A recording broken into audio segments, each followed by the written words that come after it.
Assalamualaikum warahmatullahi wabarakatuh. Salam sejahtera untuk kita semua. Baiklah, pada kesempatan kali ini kita memasuki minggu keempat dari perkuliahan kita.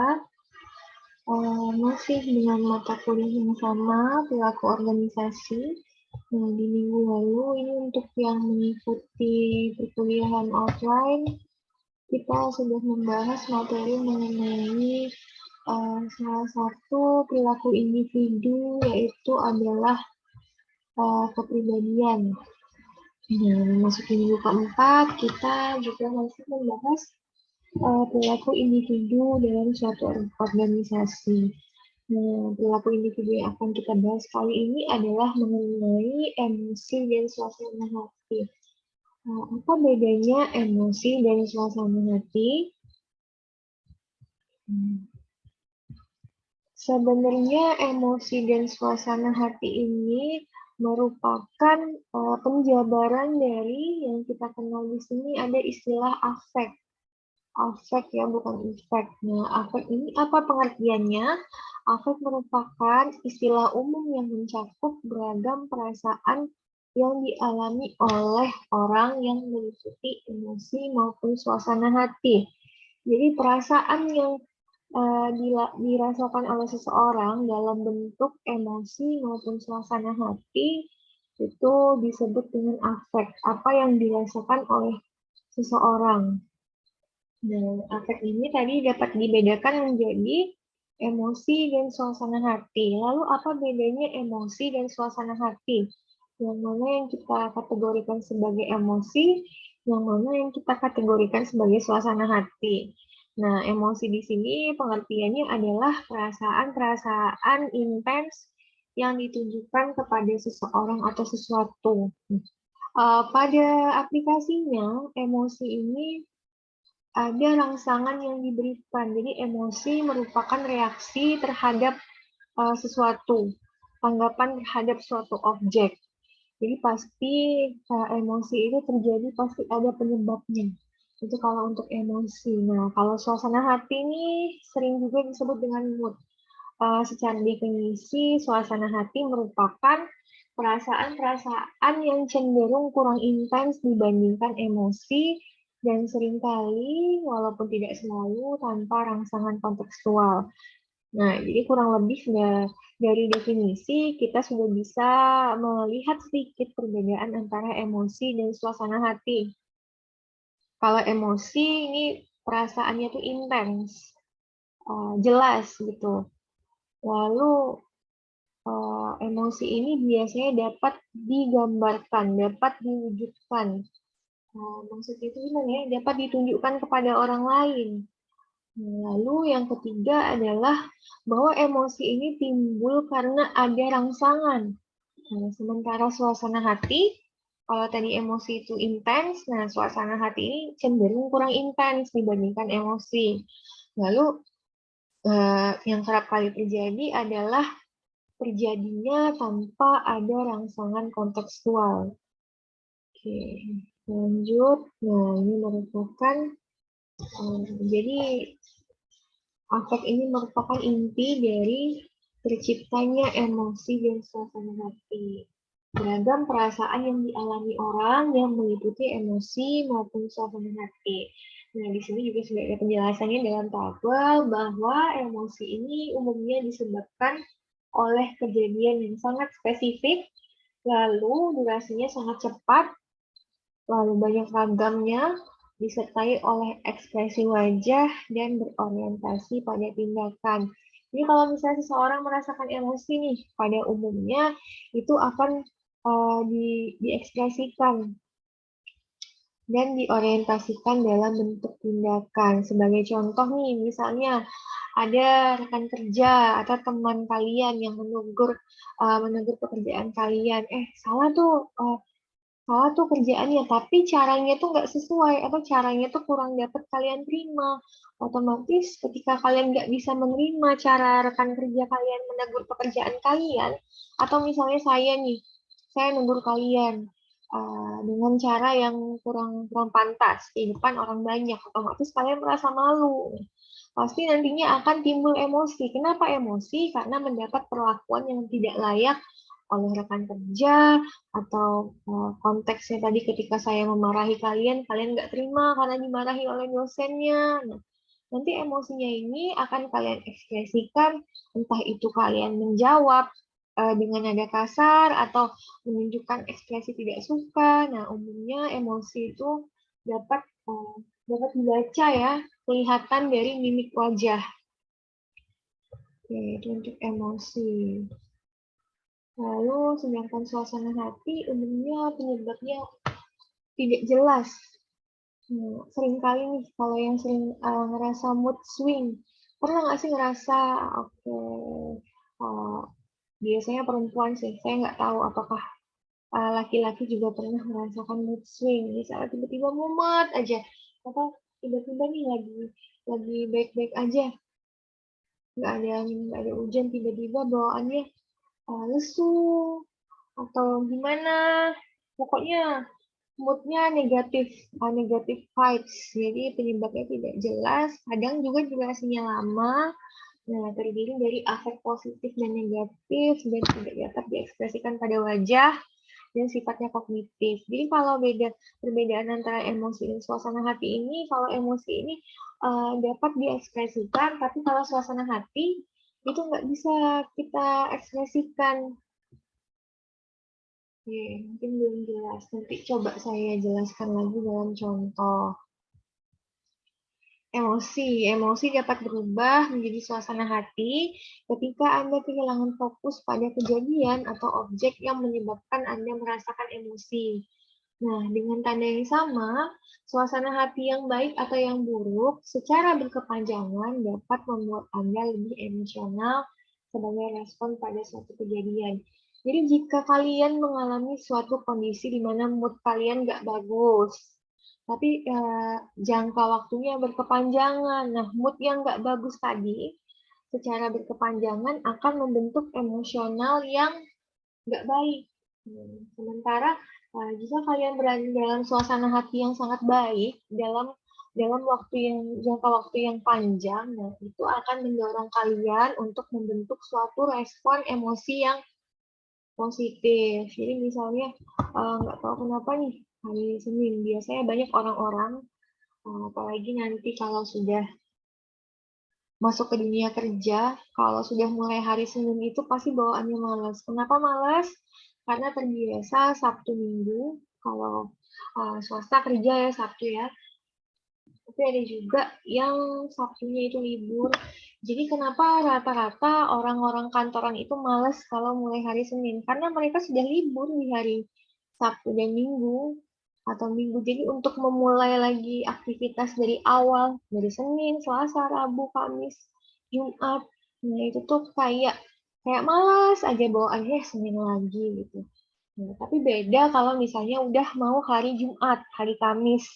Kamis ke Jumat itu biasanya lebih lebih semangat kerjanya karena sudah dekat mau weekend. Nah, ini merupakan salah satu contoh suasana hati yang baik ketika bersemangat kerja karena di hari Kamis dan Jumat karena akan dekat dengan hari weekend. Nah, sementara suasana hati yang buruk ini contohnya itu tadi ketika weekend sudah libur, sudah leha-leha di rumah atau sudah jalan-jalan, ternyata hari Senin harus masuk ke kantor lagi. Nah, ini bisa menyebabkan suasana hati yang buruk. Nah, kalau misalnya suasana hati yang buruk ini terjadi secara berkepanjangan, bukan tidak mungkin ketika memasuki hari Senin, nah, belum apa-apa, baru sampai di depan kantor, terus telat, dimarahin sama bos, langsung tersulut emosi karena tadi sudah ada suasana hati, sudah didukung oleh suasana hati yang buruk tadi.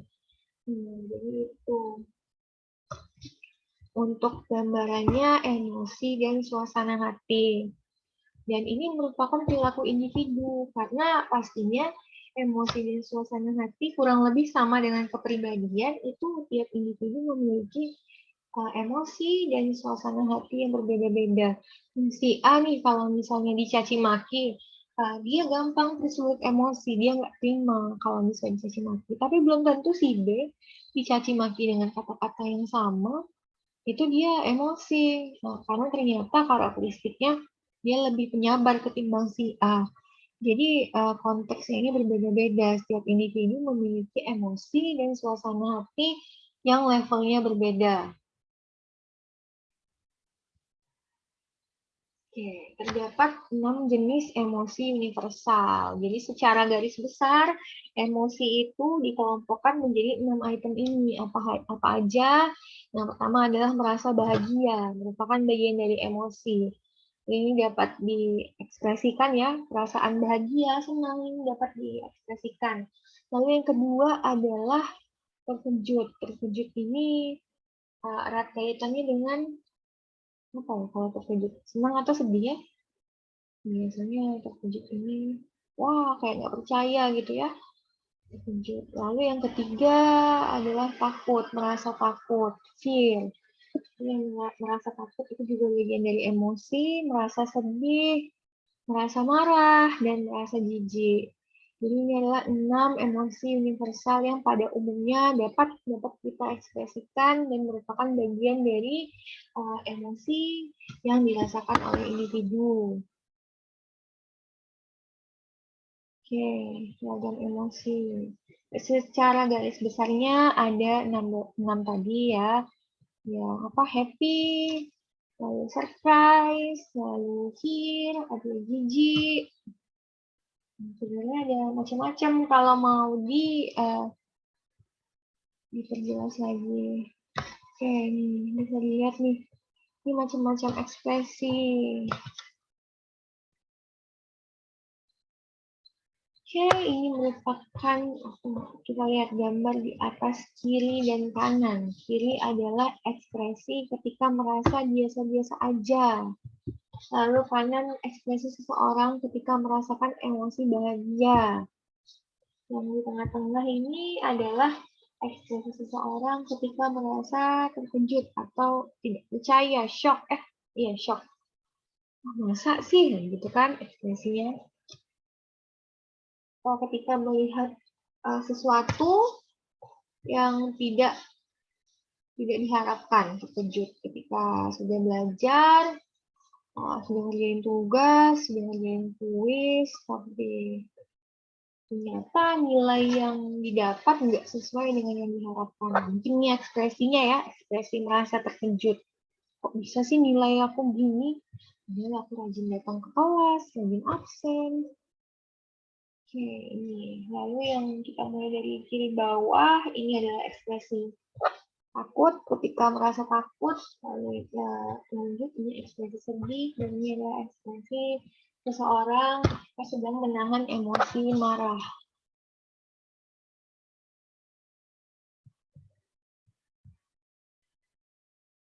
Oke, di sini dijelaskan bahwa sebenarnya emosi ini berasalnya ini dari otak. Dan seperti yang kita tahu, wanita ini lebih sensitif ketimbang pria ya. Wanita selalu mengandalkan perasaan ketimbang logika. Jadi dikatakan bahwa ternyata wanita cenderung memiliki sistem limbik yang lebih aktif daripada pria. Jadi emosinya lebih beragam dan wanita ini juga punya kecenderungan untuk mengekspresikan emosinya lebih baik daripada pria.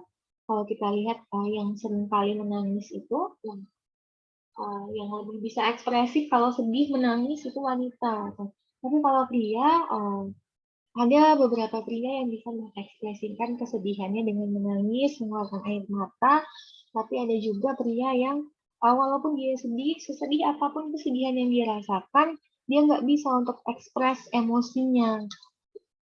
Jadi mungkin itu kenapa disebut bahwa wanita cenderung memiliki sistem limbik yang lebih aktif daripada pria. Oke, lalu intensitas emosi, setiap orang memberikan respon yang berbeda-beda terhadap rangsangan pemicu emosi yang sama. Perbedaan tersebut dibedakan oleh kepribadian individu. Nah, betul ya yang tadi saya sampaikan. Nah, respon dan cara orang mengekspresikan emosinya meskipun diberikan treatment yang sama, itu pasti berbeda-beda. Lalu mengenai frekuensi dan durasi emosi adalah seberapa sering dan lamanya mereka berusaha menampilkannya. Oke, kita masuk mengenai suasana hati atau mood. Nah, suasana hati atau mood ini terbagi lagi menjadi dua jenis. Yang pertama adalah afek positif dan yang kedua adalah afek negatif. Apa itu afek positif? Afek positif merupakan dimensi suasana hati yang terdiri dari emosi-emosi positif spesifik. Nah, kalau kalian sering dengar positive vibes, nah ini dia aspek positif ini. Isinya hal-hal positif, kepercayaan diri, keyakinan diri, merasa bahagia. Lalu afek negatif, nah, sering juga kita dengar negatif vibes. Jadi kalau misalnya kepengen termotivasi, biasakanlah untuk selalu berada pada lingkungan yang mendukung kalian dengan positive vibes. Berusaha untuk bergaul dengan lingkungan yang memberikan positive vibes. Jadi sesulit apapun rintangan yang dihadapi, namanya hidup, usahakan untuk selalu memiliki positive vibes untuk punya teman-teman, circle yang memberikan positive vibes. Afek negatif merupakan sebuah dimensi dari suasana hati yang terdiri atas emosi-emosi negatif. Ketika afek negatifnya tinggi, nah itu akan meliputi apa saja, ada kegugupan, merasa stres, merasa cemas. Lalu ketika afek negatifnya rendah, maka seseorang akan cenderung merasa rileks, tenang, dan dapat mengendalikan diri. Jadi kalau misalnya seseorang mempunyai afek negatif ini tinggi, tinggi ya, maka seseorang cenderung akan merasa gugup, stres. Nah, namanya kalau misalnya dipenuhi oleh pikiran-pikiran negatif, pasti ada aja tuh, nggak nyaman, nggak bisa tidur, karena penuh sama emosi-emosi negatif aja.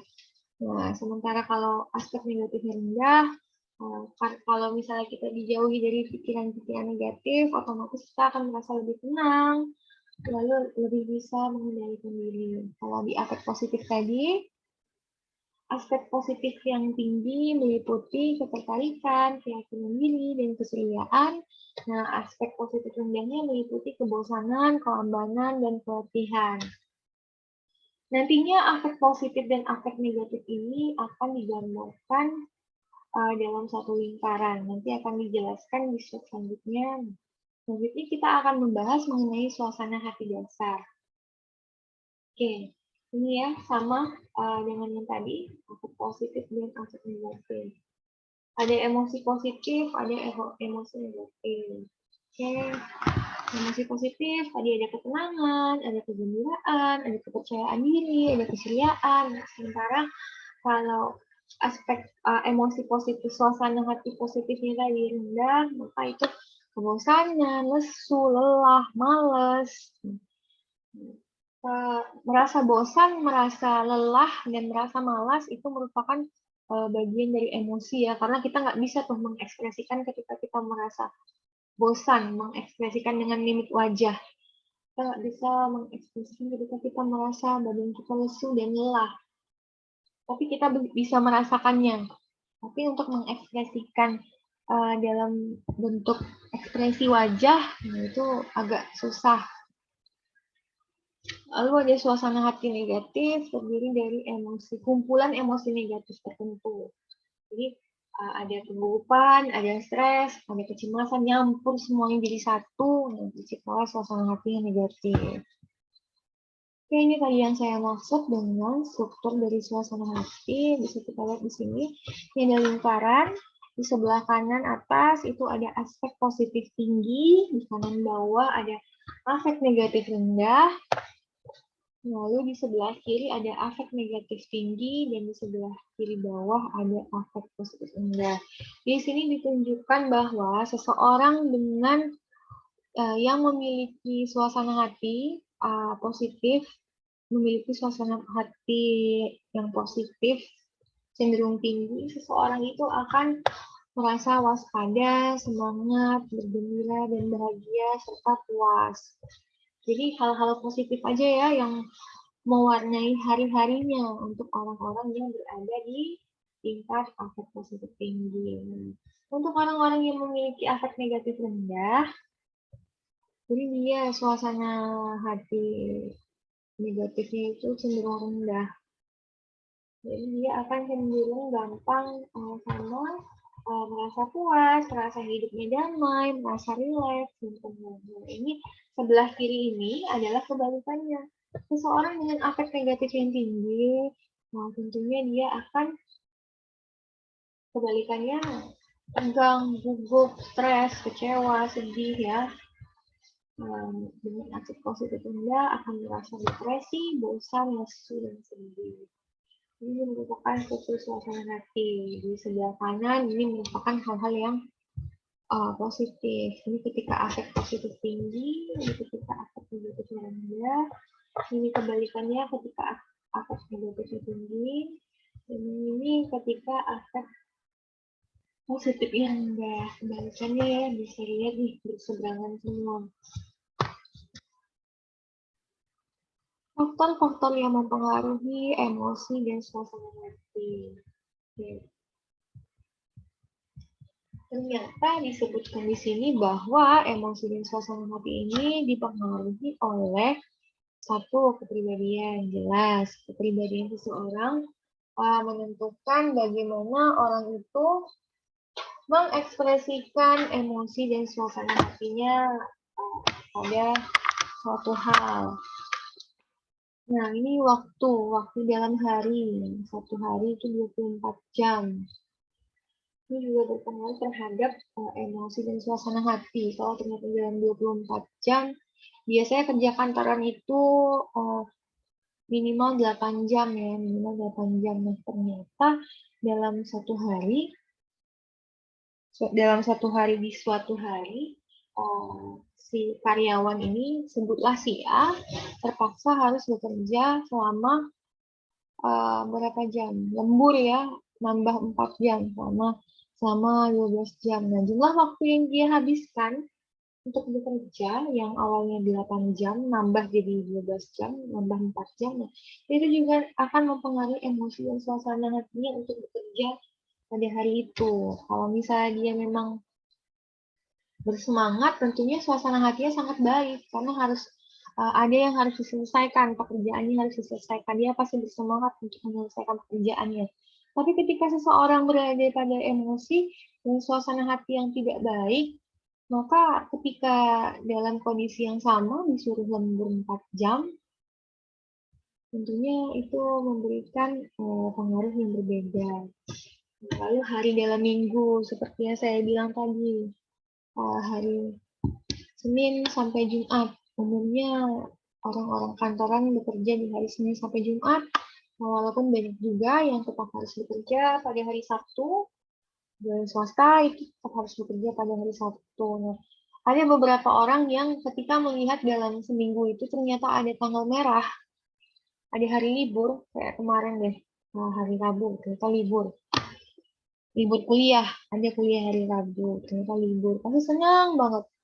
Kayak, wah day off nih, seneng nih bisa leleh di rumah. Nah, itu juga akan mempengaruhi emosi dan suasana hati seseorang ketika bekerja. Begitu juga kalau misalnya terdapat libur kejepit ya, misalnya atau libur long weekend, sering tuh sebelum pandemi apalagi, Kamis libur, Jumat hari kejepit, karena kan Jumat masih kerja.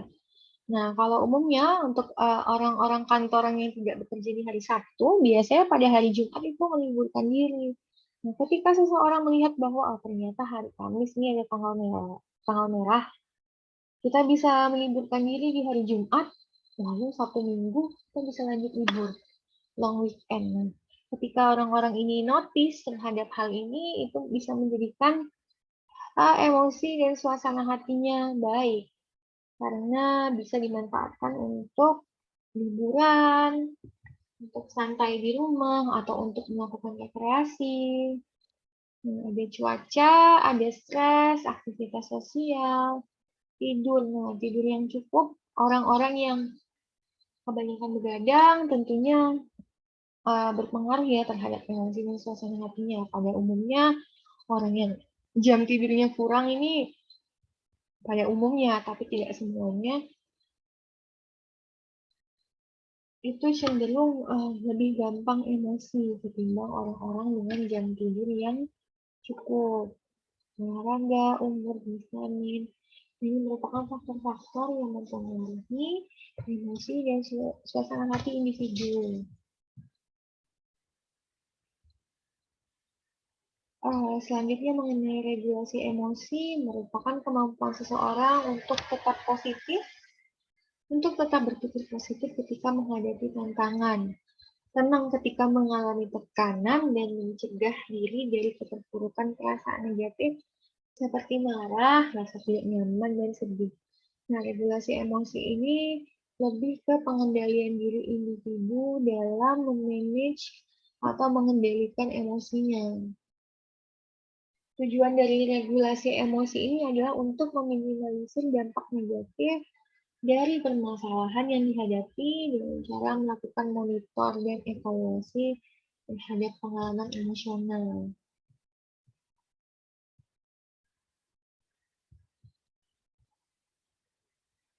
Oke.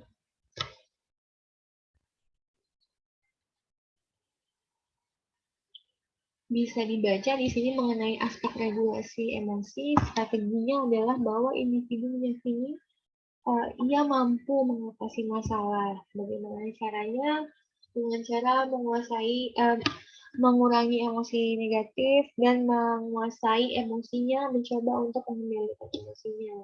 Tujuan dari regulasi emosi ini tidak lain dan tidak bukan untuk menghindari hal-hal negatif yang mungkin terjadi ketika seseorang mengalami emosi negatif. Jadi, seorang ketika mengalami emosi negatif yang cenderung nggak bagus, yang berlebihan, nah itu dengan melakukan pengendalian ini diharapkan agar dapat terhindar dari emosi yang berlebihan, sehingga tetap dapat bersikap dan berperilaku dengan baik. Kerap kali terjadi, kerap kali kita temui, kebanyakan tidak bisa mengendalikan emosinya, sehingga kalau udah emosi marah gitu, pasti jadinya nggak bagus ya. Ngapa kayak mau keluar, pokoknya nggak bagus lah. Jadi itulah perlunya regulasi emosi, tujuannya untuk itu. Dorongannya adalah kenapa seseorang melakukan regulasi emosi, yaitu memiliki kemampuan untuk mengontrol emosi yang dirasakan serta merespon emosi yang ditampilkan. Penerimaan, individu memiliki kemampuan untuk menerima segala sesuatu yang terjadi yang dapat menimbulkan emosi negatif, namun tidak merasa malu untuk merasakan emosi tersebut. Kerja emosional atau emotional labor. Umumnya emotional labor ini adalah ekspresi seorang karyawan dari emosi-emosi yang diinginkan secara organisasional selama transaksi antar personal di tempat kerja. Kerap kali karyawan kantor atau disebut juga emosional kerja ini dihadapkan dengan situasi di mana dia lagi dengan emosi di luar tapi nggak bisa dia ekspresikan ke ke apa namanya nggak bisa diekspresikannya lah ya, di mana kondisinya setiap karyawan harus mengerahkan tenaga fisik dan mental pada saat ia membawa tubuh dan kemampuannya ke dalam pekerjaan. Tapi kebanyakan pekerjaan juga membutuhkan tenaga emosional. Emotional labor adalah situasi ketika seseorang karyawan mengekspresikan emosi yang diinginkannya selama berlangsungnya interaksi interpersonal. Jadi, apa yang kerap kali dihadapi oleh karyawan ini, nah, kalau boleh saya kasih contoh untuk karyawan yang kerja di bank, misalnya kayak CS atau teller, ketemu sama nasabah yang agak-agak nyolot, nasabahnya agak-agak nyolot. Kalau misalnya kita nggak dihadapkan pada situasi kerja, mungkin saja si teller atau CS tadi bisa saja merasa emosi untuk meladeni si nasabah yang nyolot tadi. Tapi ketika dia dihadapkan pada konteks pekerjaan, maka dia harus menahan emosinya, harus diredam betul-betul emosinya, karena secara job desk-nya, tugasnya adalah melayani nasabah. Jadi sebisa mungkin dia harus mencoba menahan apa yang dirasakan di batinnya, yaitu merasa emosi karena dinyolotin nih sama nasabah, padahal dia nggak sepenuhnya salah, atau memang ternyata dia nggak salah sama sekali, tapi nasabahnya nyolot. Jadi dia harus coba mengendalikan antara apa yang dia rasakan dengan apa yang harus dia ekspresikan. Pada saat kondisi itu, maka walaupun dia dimarahin sama nasabah, dia tetap harus berkata halus, berkata sopan. Nah, itu susahnya ya ketika di dalam hati lagi nggak baik-baik saja, tapi pekerjaan untuk tetap terlihat baik-baik saja di depan pelanggan.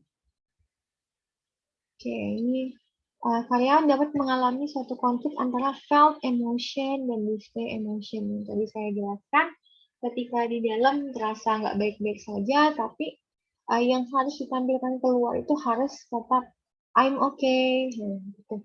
Emosi sesungguhnya dari seseorang, display emotion, emosi yang dibutuhkan organisasi dan dianggap tepat melalui sebuah pekerjaan tertentu. Oke. Ini kurang lebih sama ya, yang dirasakan versus yang ditampilkan.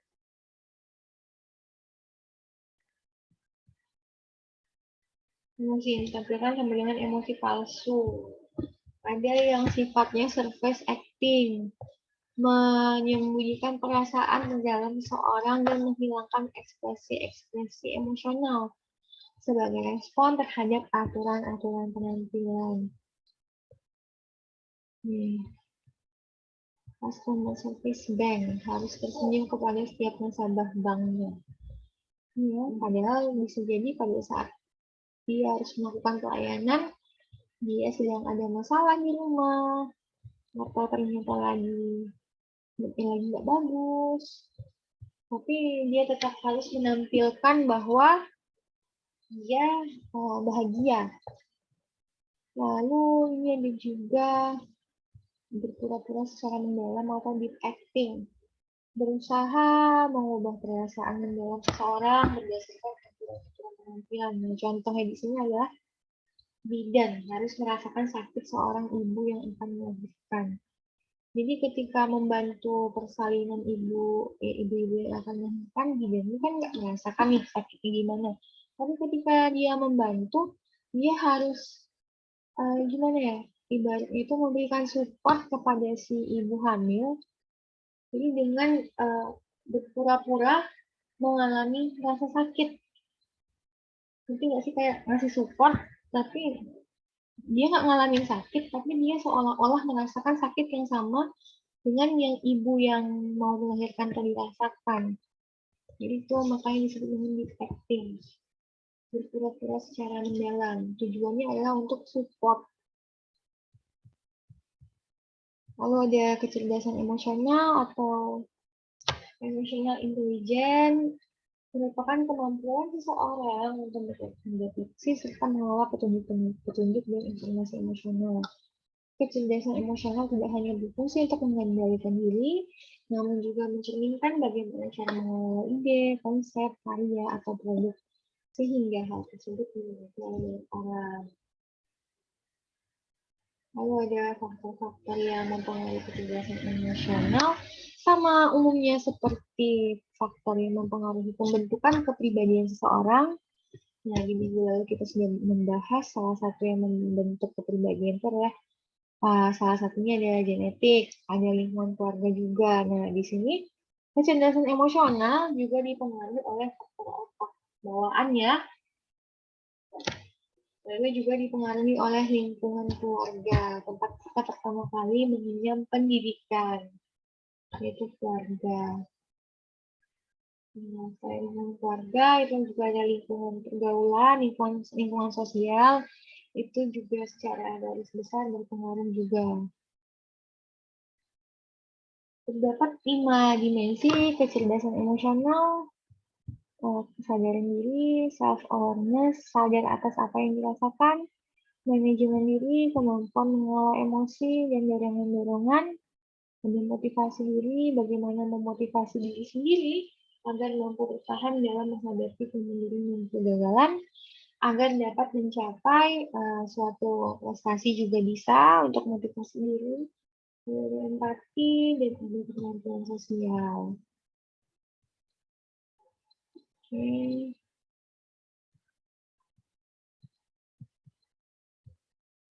Beberapa orang pro terhadap kecerdasan emosional ini, tapi beberapa juga ada yang tidak pro karena dikatakan bahwa tidak dapat diukur dan kurang valid. Aplikasi perilaku organisasi ini terhadap emosi dan suasana hati kerap kali digunakan manajemen suatu perusahaan dalam seleksi. Nah, kalau misalnya nanti kalian ikut rekrutmen, selain tes-tes di minggu lalu saya jelaskan bahwa ada tes kepribadian untuk mengukur tolak ukur kepribadian seseorang seperti apa. Nah, itu juga nanti ada tes mengenai emosi dan suasana hati. Itu bisa dilihat dari psikotes. Psikologi tes itu nantinya hasilnya akan menggambarkan ini salah satunya pertama ada potensi, lalu bagaimana bagusnya kita kemana, lalu bisa juga menggambarkan emosi kita ini nanti cenderungnya gimana. Nanti itu semua tergambar di tes psikotes yang mungkin kalian ikuti nanti ketika kalian ikut apply, ikut melamar di perusahaan-perusahaan besar. Nanti ada seleksinya.